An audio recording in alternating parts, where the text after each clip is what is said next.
Hi guys, welcome to day 2 of Christmas in July. And actually this is take 2. Take 1 didn't want to record the sound, so here I am doing take 2. Thankfully my kids love this dish and it is so easy that it's easy to whip this up, record this video and share it with you in a moment. So bear with me, and thank you to those guys who told me that take 1 didn't have sound. So let me introduce you to this beautiful dish called pumpkin and antipasto risoni salad.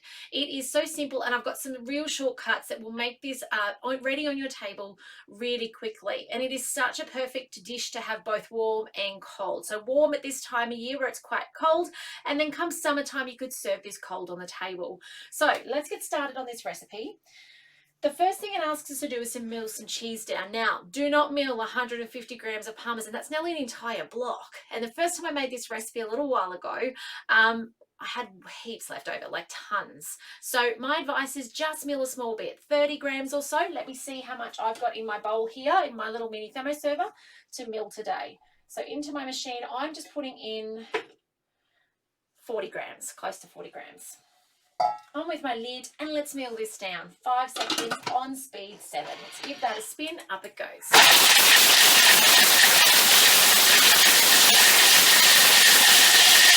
Alright, so we've got grated cheese. Now, it's so easy to grate your cheese in the Thermomix. Please don't go buying grated cheese ever again. Whether it be tasty cheese, mozzarella cheese, or Parmesan, you can do it in the Thermomix so incredibly quick and easy. So please don't worry about buying grated anymore. And it's got a yucky coating on it, the softer cheese as well, like your Tasties. So yeah, just grate it yourself. It takes no time at all. All right, clicking on next. So that's a side for later. That's just a topping, a bit like you put it on risotto, similar to that. Transfer to a bowl and set aside. Now, 1.5 litres of water. Now, this is my tip. I have pre-boiled my water in my jug. This will knock off 5 to 7 minutes of cook time off this recipe. Now, my jug's only 1 litre though, so if you've got a bigger one, put your 1.5 straight in. But I know for this first step, it's actually going to just be cooking my pumpkin in the top. So it's no big deal that I'm 500 grams short. So I'm going to straight away put my varoma in place. And I've got 400 grams of chopped up pumpkin in there, ready to go. So 400 grams pumpkin, flesh only, cut into cubes. Mine is very roughly cut. That's how I roll around here. On with my varoma lid. And then it's got 15 minutes. But as I said, we can take at least 5 minutes off that time. So I'm just going to take that right down to 7 minutes. Because what it's going to do is it's going to steam this for 7 minutes. It's already up to temp anyway with that boiling water. And then we are going to add our extra, I'm going to add, because my jug wasn't big enough, 500 mils extra of boiling water, which I'll go boil now after this step's over. And then I'm going to add the risoni. But I do need 1.5 litres of water in there for the risoni to have enough liquid to cook in without shredding in there. So that's our next step, which I'll be back to do in a moment. Let's get this on going. 7 minutes, varoma, speed 1. Okay, so if you haven't boiled your jug though, you do it for the 15 minutes. It's just that I've shortcutted that. Now, coming up later in this recipe is our beautiful antipasto style part of it.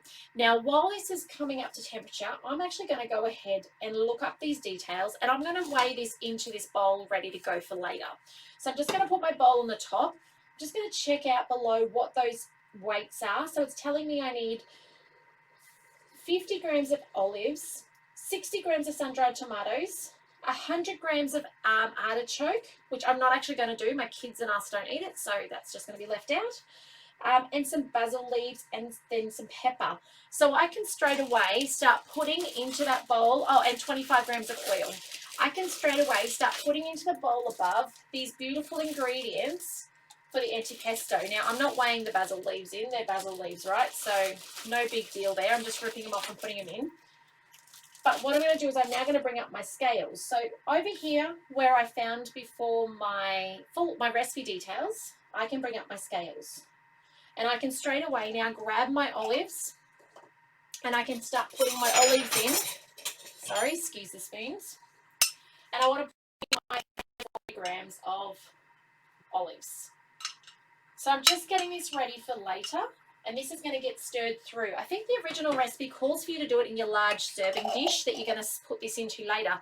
But I do find if you do that, what happens is you then end up with all the beautiful antipasto in the bottom, and it stays on the bottom when you put your pasta and your pumpkin on top, and you kind of lose it. So for that reason, I'm going to put it into a bowl and serve it on the top at the end. And then last up, just hit tear on that, about 30 grams of my sun-dried tomato strips as well. So this is how we do it. Now I do need balsamic vinegar. I didn't bring that in with me, so I will do that part in part 2 in a second of this video. But it does require some balsamic vinegar in here as well up the top in that beautiful bowl. So look at that. Doesn't that look amazing? You guys can see that on the camera there. So yes, it is still missing balsamic vinegar. It's outside in the cupboard, so I'll do that on part 2 in a moment. We've got now got oil on my finger. There we go. We've got a 4.5 minute cook time. So I'll return back in a moment and show you how we put our risoni in and our balsamic vinegar in there as well. And I'll show you how we finish this recipe. So I'll see you in a moment. All right, guys, so my Thermomix is just finishing this step now. So it's just cooking off that pumpkin. It's actually quite hot up in there. And I've boiled the jug in between as well. So I'm just going to flip this upside down. Your Varoma lid doubles as a base for your Thermomix Varoma so that it doesn't drip everywhere. So that's just started that cooking process. Now, you'd remember earlier I didn't have enough water in there for what the recipe was calling for. So I'm just going to do that now. Just adding in an extra 500 mils of my boiling water. I went and boiled some in between. The boiling water trick is really handy for things like rice. You can cut your cook time right down on rice, especially when you're doing brown rice. That significantly changes the time. Quinoa, those sorts of things. And by the way, instead of risoni, you could actually be using quinoa, couscous, rice in this recipe. Perfectly fine. It would make an amazing recipe like that, I reckon. Okay, I've added in now that extra water. It was boiling out of the jug. Click on next. Set the pumpkin aside. We've done that. Now it's asking for risoni. Now it says 210. Look, my packet's 500. I'm going to actually put in 250 because there's no point having half a packet left. Well, bigger than half a packet left. I might as well share the packet out. There we go. Next, some olive oil. I'm not going to worry about that. Some salt. I don't have my salt in here. Oh, no, I do. All good. In goes some salt. Just guesstimating how much there. Now on with my lid and my Varoma. Now before I do that, I just want to actually weigh in my, because remember before, I'll just bring my scales back up. I didn't put my balsamic in. So sorry guys, I'm a bit jumping all over the place, but I do want to remember to do that. So before I forget, 35 grams, I think it was, of balsamic. I could be leading you astray. Maybe it wasn't that much. My balsamic's decided it's not coming out anymore anyway. I'm going to stop at 25. There we go. It's a beautiful dressing, so it doesn't particularly matter if you play with those quantities. And now that's actually our beautiful top stuff ready to go. So that's perfect for later. So I'm excited about that. If you ever do sit it on top to weigh stuff, just make sure there's some way for this steam to escape, especially with the hot stuff inside. Okay, so earlier I sat it on the Varoma lid, so it was definitely well and truly out the way. Just don't use anything stainless if you're putting it on top of the Varoma lid because it'll heat up, obviously. Mine's bamboo, so it wasn't going to be an issue.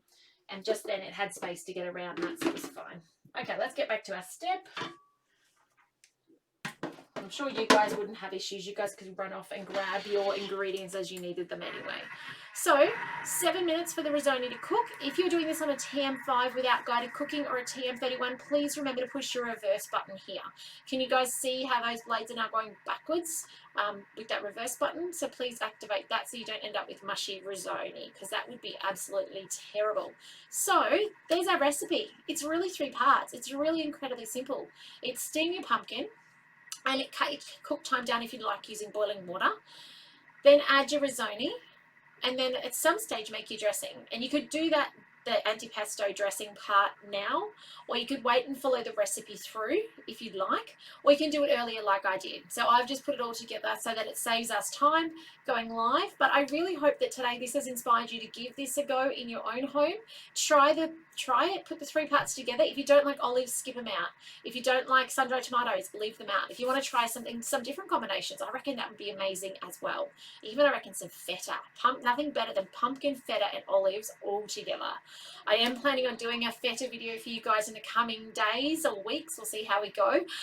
But yes, I hope this has inspired you to give it a go and giving you the confidence you need to have it a go. Tell me what you think in the comments. I'd love to know if you have made it, if you're going to make it.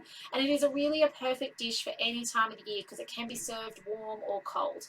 But have a fantastic one, guys. I look forward to doing the steamed chicken with you tomorrow at 10:30. So show you how easy it is to make a beautiful Cajun spice mix for the top and a beautiful stuffing. And you know what?